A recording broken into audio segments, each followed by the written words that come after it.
Hello guys, welcome to my YouTube channel. Okay, तो ये बात हुई ट्रेंड की। सुमित, बाकी नंबर्स स्पेशली सीमेंट साइड पर ग्रासिम।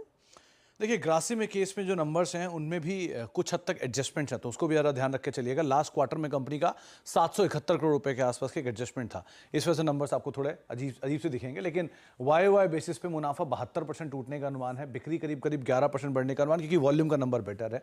लेकिन मार्जिन करीब 3% का डिक्लाइन और मुनाफे में करीब करीब 70-72% डिस्काउंट, क्योंकि वहाँ पर भी एक एडजस्टमेंट था। तो ये दोनों एडजस्टमेंट की वजह से आपको नंबर्स थोड़े से अलग से दिखेंगे। लेकिन ऑपरेटिंग परफॉर्मेंस 15% के आसपास का ड्रॉप और अदरवाइज ही मार्जिन में थोड़ा सा स्लगिश नंबर आएगा।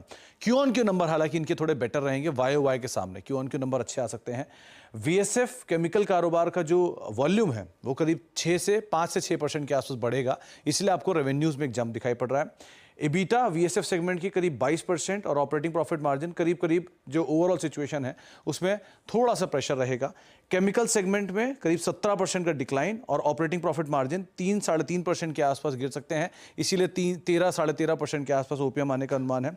स्टैंड लोन एबिटा करीब 15% वाई बेसिस पे गिरेगा और ऑपरेटिंग प्रॉफिट मार्जिन भी करीब 2.5% के आसपास का कॉन्ट्रैक्शन दिखा सकते हैं इनपुट कॉस्ट की वजह से। फिर अदरवाइज क्योंकि पेंट कारोबार को लेकर एक्सपेंशन है तो बड़ा एडवर्टीजमेंट खर्च भी है, और वो बड़ा एडवर्टीजमेंट खर्च कुछ हद तक इनके ऑपरेटिंग प्रॉफिट मार्जिन के ऊपर इंपैक्ट करता हुआ दिखाई पड़ेगा।